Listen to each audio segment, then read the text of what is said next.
chose également que l'on ne doit pas rejeter, c'est la responsabilité des parents.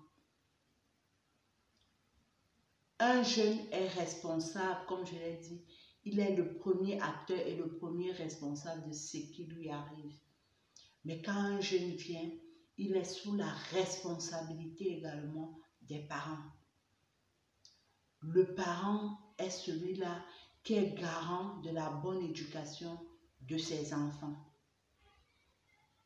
Ça veut dire que si quelque chose a fauté, l'un des premiers responsables qui est indexé, c'est le parent.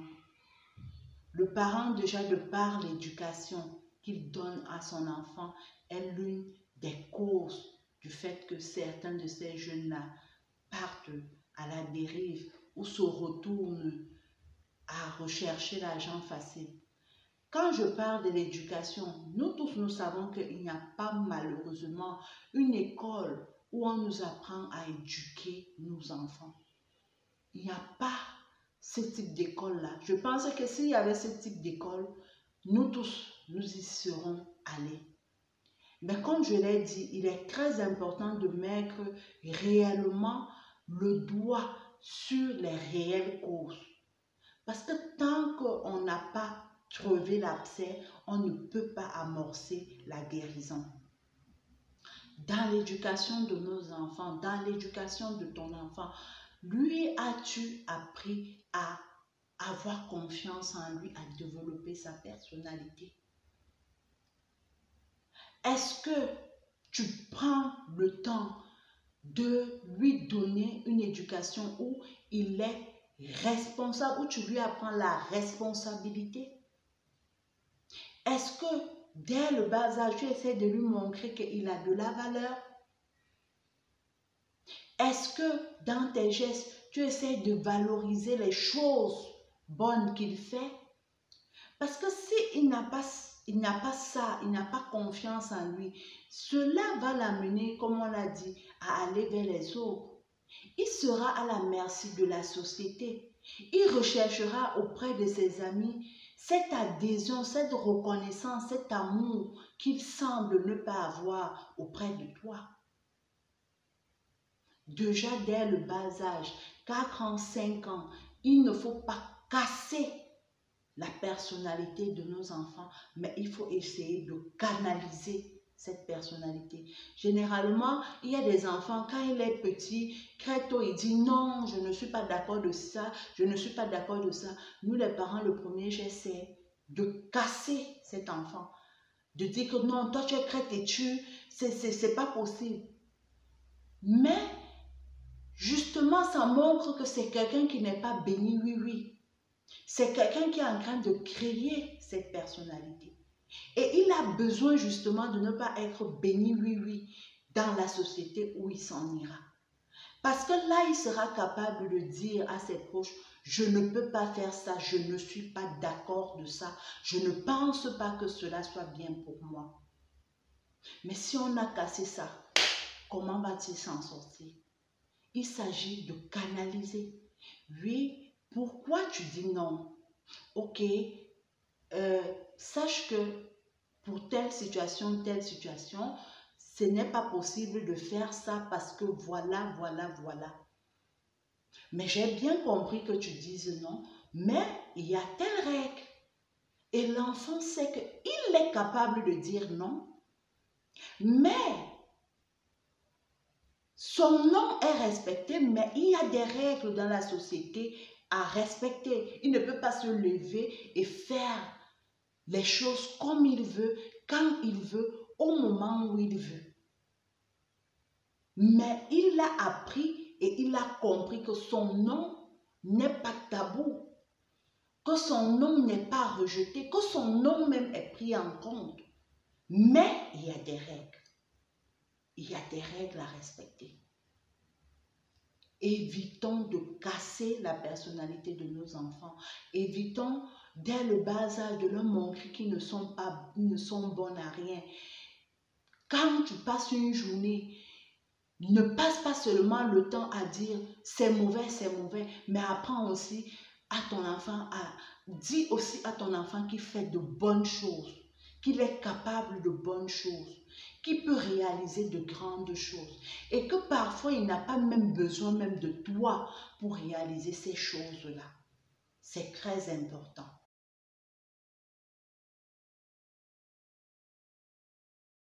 La deuxième cause, en fait, où nous également, toujours on est dans ce sens-là, la deuxième cause du fait que plusieurs jeunes se lancent dans l'argent ou la quête de l'argent facile, l'une des autres responsabilités des parents, c'est que généralement, nous donnons, nous mettons très vite nos jeunes en contact avec la société. On me dira c'est facile.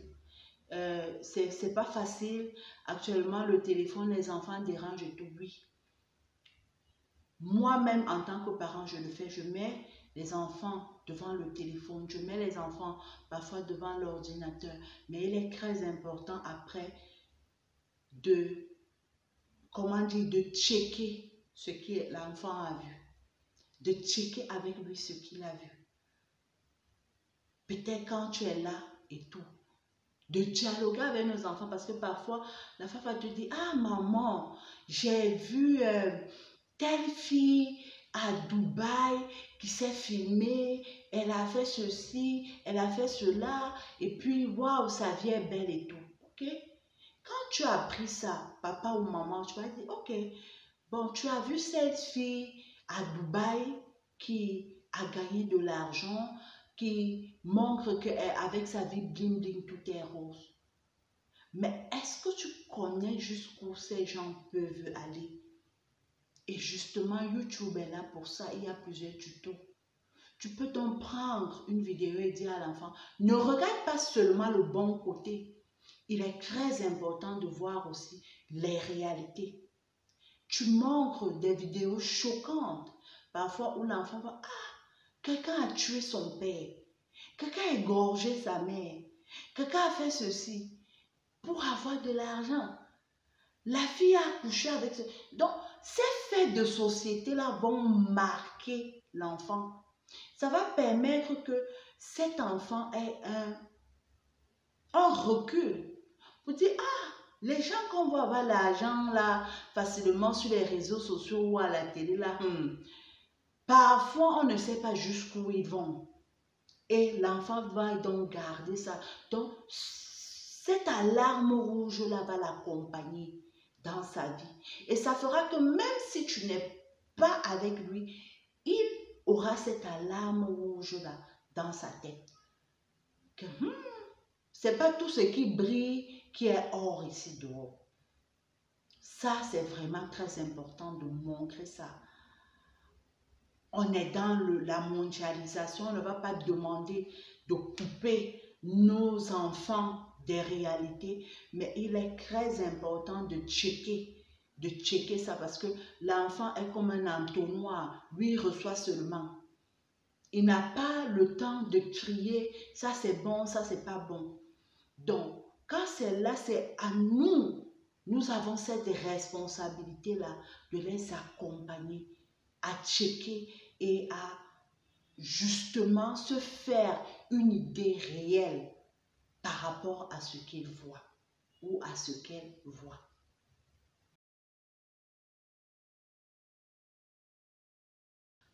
La troisième cause, pour moi, c'est le fait que dans l'éducation de nos enfants, on ne leur apprend pas à se contenter de ce qu'ils ont. Moi, je me rappelle encore quand j'étais au lycée. Vraiment, j'appelais mes parents que ils avaient des petits noms là, je ne vais pas citer ça ici. Mais vraiment, je ne les comprenais pas. À la rentrée, quand c'était la rentrée, mon papa prenait 2 chaussures. D'abord, il payait où c'était sûr. Avec sa femme, avec ma maman, il payait tous les livres, tous les cahiers. et la scolarité. Et il prenait 2 chaussures. Ces 2 chaussures-là, c'était tes 2 chaussures de l'année. Tu allais encore avoir une autre chaussure à Noël. Il prenait 2 chaussures. Tu es fâché et à l'époque, mes parents, ils mettaient plus l'accent sur la qualité d'école. Donc, j'étais dans l'une des plus grandes écoles de la ville. Mais, ils n'avaient pas suffisamment de moyens, donc c'était un sacrifice. Quand j'allais là-bas, j'étais avec les enfants de ministres, les enfants de grands directeurs. En fait, les élites de la grande société étaient dans mon école. Donc, leurs enfants étaient dans mon école. Et moi, je n'avais que 2 chaussures. Une tennis et une chaussure de ville. Ma prochaine, si je voulais espérer avoir les chaussures à Noël, il fallait que je travaille très bien au premier trimestre pour espérer avoir une 3e chaussure à Noël. Ton sac là, c'était le seul sac que tu avais pour l'année. Donc, ça faisait que quand tu vois les autres avec les Iver, les Nike, et tout ça, toi, tu as ta petite chaussure là que ton papa ou ta maman a acheté. Vraiment, tu es mal à l'aise. Mais toujours, papa me rappelait où je suis là. Le meilleur héritage que tu as et que je peux te donner, c'est l'école. En tout cas, sache que dans ma maison, tu n'as aucun héritage. C'est à toi de créer ton héritage. Les gens que tu vois avec les tennis là, si tu veux, fais comme eux cherchent les tennis. Mais moi, en tant que parent, je te dis que c'est l'école. Tu dois t'adonner à ton école parce que c'est l'école qui sera ton véritable héritage. Cela a travaillé en moi. Au départ, ça me complexait comme tout jeune. Mais cela a développé en moi. J'ai appris à me contenter en fait de peu. Je sais que quand j'ai ce que j'ai, je dois me contenter de ça. Et tu peux avoir de l'or. Tu peux avoir la meilleure tennis. Tu peux avoir la plus belle voiture. Tu peux avoir la plus belle maison auprès de moi. Je vais dire oui, c'est beau. Mais dans ma tête, cela ne va réellement pas m'influencer. Passer le oui, c'est beau. La question, ça sera, ah, moi aussi, il faut que je travaille dur pour avoir un jour une maison ou quelque chose comme ça. Donc, ça a été très important, cette éducation-là. Parfois, quand on a des enfants, on cherche à les gâter, on cherche à tout donner, ça fait que l'enfant n'a même pas la valeur. En fait, il ne sait même pas reconnaître la valeur des choses. Il sait qu'il peut avoir une tennis aujourd'hui, demain il en aura une autre et plus belle et plus grande. Cela ne veut pas dire qu'on ne doit pas faire plaisir à nos enfants, mais cela veut dire qu'on doit essayer de canaliser tout ça.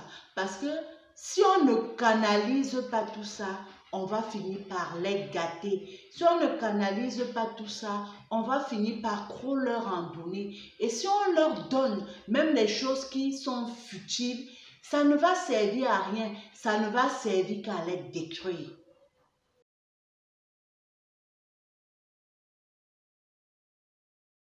L'autre cause également du fait que plusieurs de nos enfants ou de nos jeunes se lancent à la quête de l'argent facile, c'est la responsabilisation des enfants aux tâches ou aux responsabilités financières de la maison. Je l'ai déjà dit dans une vidéo. Quand on est parent, ce n'est pas à l'enfant d'aller chercher de l'argent pour subvenir aux besoins de la maison. Nous sommes responsables. En fait, tant que l'enfant est jeune et n'a pas un emploi stable, ce n'est pas son rôle. Ce n'est vraiment pas son rôle. Je sais qu'avec les conjonctures actuelles, la vie est difficile. il y a la précarité, la pauvreté, je sais. Mais cela n'explique pas tout.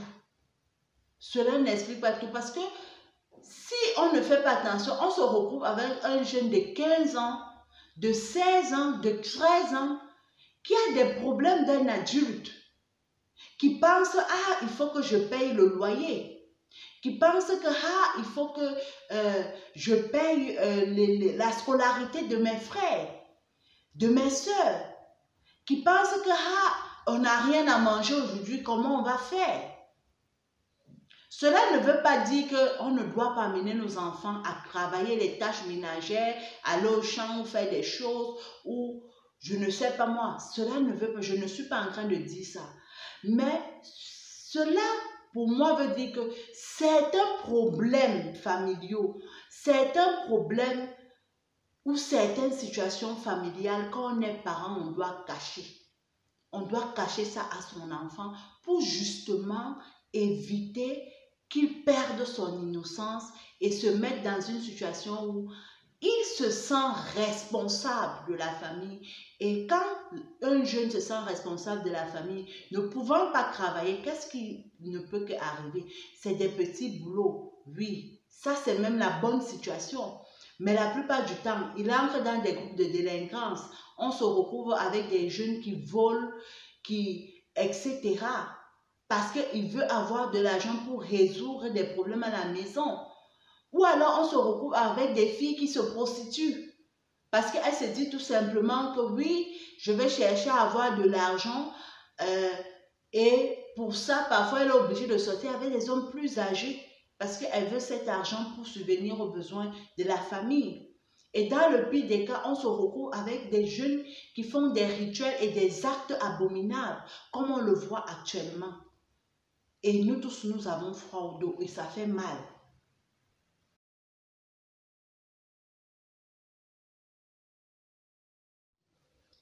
L'autre cause importante également du fait que plusieurs de nos jeunes se lancent vers l'argent facile, c'est que nous n'apprenons pas à nos enfants à gérer l'argent.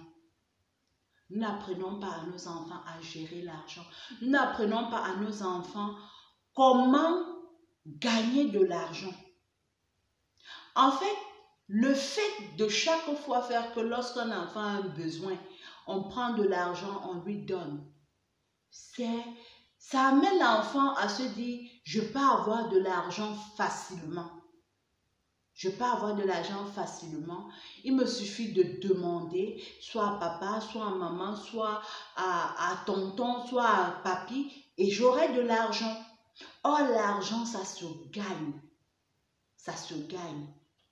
Il faut vraiment qu'on franchisse la ligne rouge. Tout à l'heure, quand j'ai parlé de la responsabilisation des enfants, c'était vraiment dans le sens de dire qu'on ne doit pas amener nos jeunes enfants à gérer les problèmes ou les responsabilités parentales. Oui, mais cela n'empêche pas que tu puisses apprendre à ton enfant à rechercher de l'argent. Oui, aujourd'hui, on va aller, tu vas être avec moi, donc tu ne le laisses pas seul face à la rue.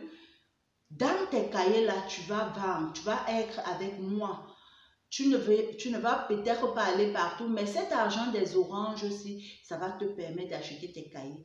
Toi, le parent, tu sais que tu vas ajouter. Ça, c'est une bonne chose parce que l'enfant sait que pour avoir l'argent, il me faut vendre ou créer de la valeur. Autre chose aussi, c'est que même à la maison, ok, pour avoir telle chose dans ta tirelire ou pour avoir tel argent ou pour avoir tel tennis, j'aimerais que tu aies telle note et ensuite, j'aimerais que tu réalises telle tâche. Ça joue en même temps un rôle de motivation, mais ça permet à l'enfant de savoir que pour avoir la belle tennis que je vois là, pour avoir la belle voiture demain, il me faut travailler.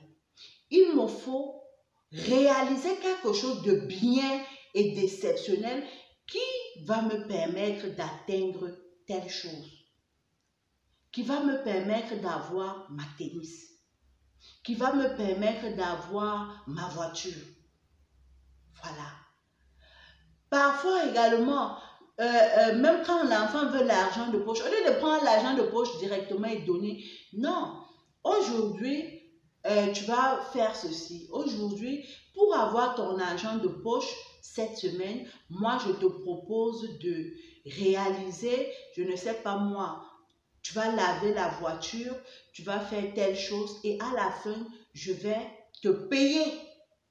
Donc, l'enfant sait déjà que, pour avoir l'argent là, c'est pas que il y a l'argent, c'est déposé, mais si je veux avoir mon argent de sortie, forcément, il me faudra réaliser une tâche. Donc, l'enfant apprend donc que l'argent, ça ne se donne pas. L'argent, ça ne se ramasse pas. Mais l'argent, ça se travaille. L'argent, ça se travaille. À force de dur labeur, ça se travaille. Et c'est quelque chose qui va donc ancrer de manière profonde dans son éducation. Quand il saura, à partir de vos discussions, quand il verra des solutions et tu devras le lui dire, chaque fois que tu verras une solution où on te propose de l'argent facilement, demande-toi où est l'arnaque. Qu'est-ce que cela cache derrière? Et quand cet enfant donc grandit avec ça, très vite dans la société, il verra des solutions d'argent facile, mais il se dira que c'est pas ce que j'ai appris. Pour avoir l'argent là, pour avoir la tennis, pour avoir telle chose, il me faut travailler. Donc, si ce n'est pas ce type d'option que l'on me propose, je dois me méfier parce que ça peut me conduire à des extrêmes. C'est vraiment très important.